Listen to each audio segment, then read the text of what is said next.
at Freddy's. It was only a matter of time for me to get to this game. Now, I've been a fan of Five Nights at Freddy's since 2015. Nowadays, it's pretty much well known throughout the entire planet. It's on YouTube, everyone's played it one way or the other. It has several games at this point. And now it's time for me to get into the picture. My first experience with the horror game would be thanks to my cousin Tasia. She was watching a video of Markiplier playing the game and explained to me that he was trying to survive against these killer animatronics. Anyway, when it was time for me to leave, I quickly forgot about it until I recently received a smartphone of my own and saw the games via the demos, and continue being a fan ever since. The creator of Five Nights at Freddy's was the indie developer himself, Scott Cawthon. Before his horror game, he had a handful of other games under his belt that didn't really grab the audience attention, but the one that caught their eye the most was a game called Chipper & Sons Lumber Company. To put it simply, everyone thought the characters looked creepy, resembling an animatronic that you would see from your local Chuck E. Cheese. The criticism would cause Scott to closely give up on making games altogether until one night he suddenly had an idea to turn the criticism into something greater, which would later become what we all know and love, Five Nights at Freddy's. Now, for the sake of the video, I'm only going to be reviewing the first 3 games, since at the end of the day, they take about an hour to complete all 3. I could do 4, 5, and 6, but for the sake of not overwhelming myself, it's better to be safe than sorry. Let's start with the first game. In Five Nights at Freddy's 1, you play as the security guard, where your job is to make sure no one comes in. But of course, as we all know, that will be the least of your worries, as the big threat is actually inside the pizza joint, that being the animatronics. You see, in Freddy Fazbear's Pizza, there exists 4 animatronics: Freddy, Bonnie, Foxy, and Chica. During the day, there are these nice, harmless, and friendly animals that entertain kids, but during the night they become your worst aggressive monsters as they try to stuff you inside an animatronic suit and get into your office. That pretty much means you're dead. Yeah. So to avoid this painful demise, you have to do your best to stop Freddy and his friends from getting into your office. You need to wait 6 in-game hours until you're finally able to leave, where you'll go to your local Denny's and come back the next night. If it were me, I'd quit on day 1 because I have the common sense to live. But no, I guess that would be too easy and smart to do. Anyway, after surviving all 5 nights, you'll get your paycheck and unlock the 6th night for some bonus cash because why not? Five Nights at Freddy's is a point-and-click game. In order to survive the nights, you need to check where the animatronics are located. The moment you see them right at the door, you have mere seconds before they invite themselves in and jump scare you. But keeping the door shut isn't a great idea no matter how much it makes sense. Do you see that power meter down there? Your lights, camera, and doors are the cause of it draining. The more power you use, the faster it goes down. When it goes down to 0, everything shuts down and Freddy Fazbear himself shows up and instantly gives you a nice melody before your death.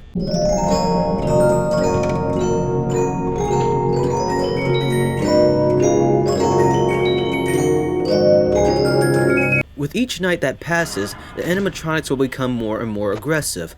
Bonnie and Chica are going to be the ones to move first. One will go to the east while the other will move to the west. As I mentioned before, once they appear at your door using the lights, you have to keep the door shut and wait until they finally decide to leave. This is where the RNG appears. How long Bonnie and Chica stay at the door solely depends on the game itself. They can sometimes stay for a decent second, but the other times they can stay for almost half a minute, and there's no way to avoid it. Then we have Foxy and Freddy. In their case, you need to keep watching them on the cameras to stop them from moving at all. If Foxy isn't checked on, he'll be dashing down the halls, forcing you to slam the cameras down and shut the door, and it's important that you don't let him, otherwise he bangs your door, making your power drain 3% faster, and you need any percentage you can keep.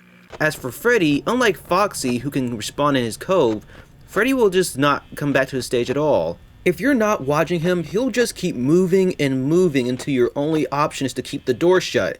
However, one could argue that it's not the animatronics that are the challenge, it's your own anxiety and fear of getting jump scared. This is where the real fun begins. Allow me to explain. You are trying to stay alive and it's close to 6 a.m., but your arms are shaking, you get jumpy, and your heart is racing. The thing that Five Nights at Freddy's achieves so flawlessly is making you become your worst enemy. The anticipation, the expectation, the feeling of wanting to just finish it. This is what Five Nights at Freddy's is just all about. So yeah, Five Nights at Freddy's 1 was a huge hit, becoming one of the most popular indie games well known to man. And just a few months later, we will get Five Nights at Freddy's 2. Hello. What on earth are you doing there? Didn't you get the memo?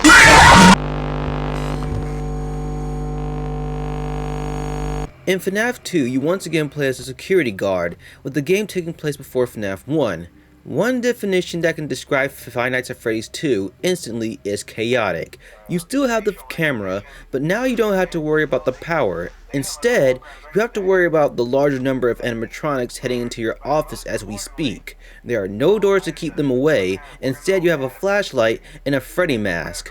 The flashlight is meant to keep certain animatronics away, like Foxy and Mangle, because when it comes to Foxy specifically, he won't be fooled by the mask. The mask is meant to keep everyone else away if they get too close to you, like Balloon Boy. If you don't put the mask on while he's in the vents, he'll steal your batteries, causing you to no longer keep Foxy at bay. When any animatronic gets into your office, you have a 2-second gap to quickly put on the mask. Any longer, you're dead. But it isn't even putting on the mask that's the issue. It's when the game doesn't open the mask option that I lose my patience. If your mouse isn't far down the screen after leaving the camera, the game will not pick it up as an option. Another obstacle is the puppet. You have to constantly check on the music box and wind it up so that it doesn't get you. But you only can wind it up for so long before you have to quickly check your office so you don't get jump scared by anyone else. While I do find FNAF 2 to be just as entertaining and tense as FNAF 1, it didn't scare me as much. Yes, I still got jumpy, but I was more frustrated than scared. And let me tell you this creepy music was not helping in the background.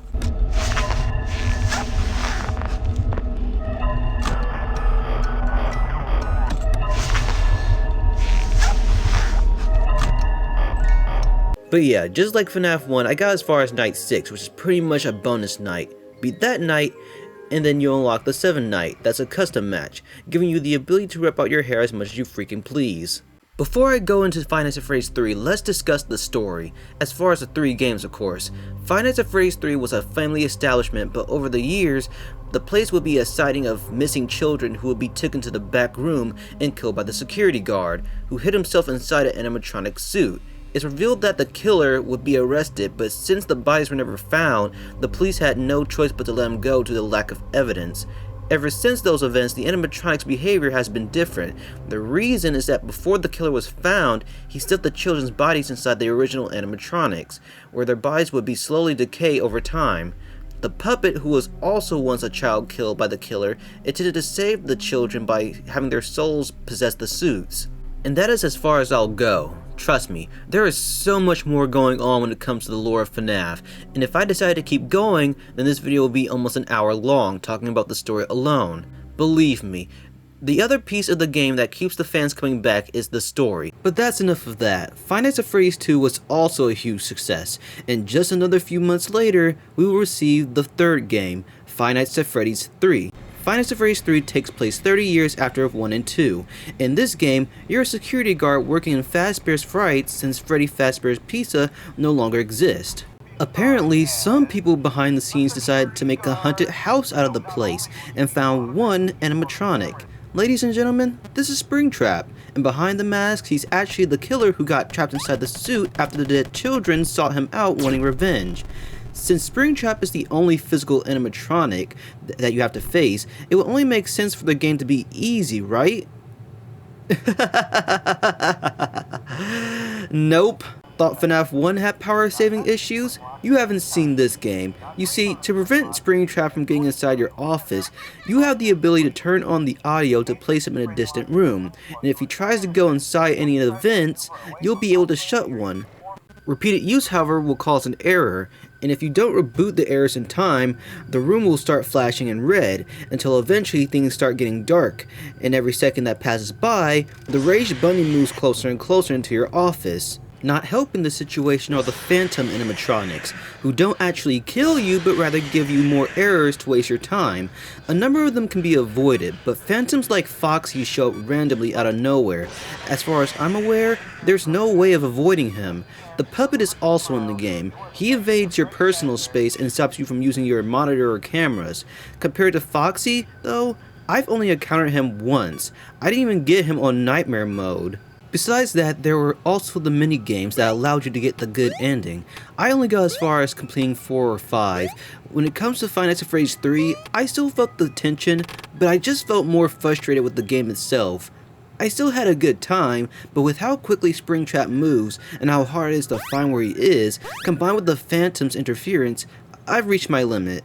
At the end of the day, Five Nights at Freddy's is a game that Scott Cawthon should be very proud of. We are talking about a man who was this close to giving up until one game that he was criticized for gave him inspiration. So far, he's developed 12 games and produced over 30 books including novels and guides. He gained merchandise, and on top of all that, he was able to make the Five Nights at Freddy's movie become a reality.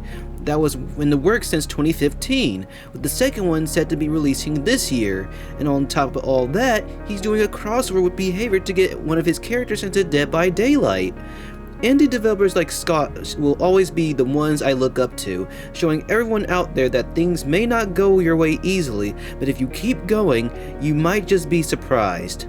With that said, I'm Axel the Warrior 9. Everyone have a fantastic day, and I'll see you next time.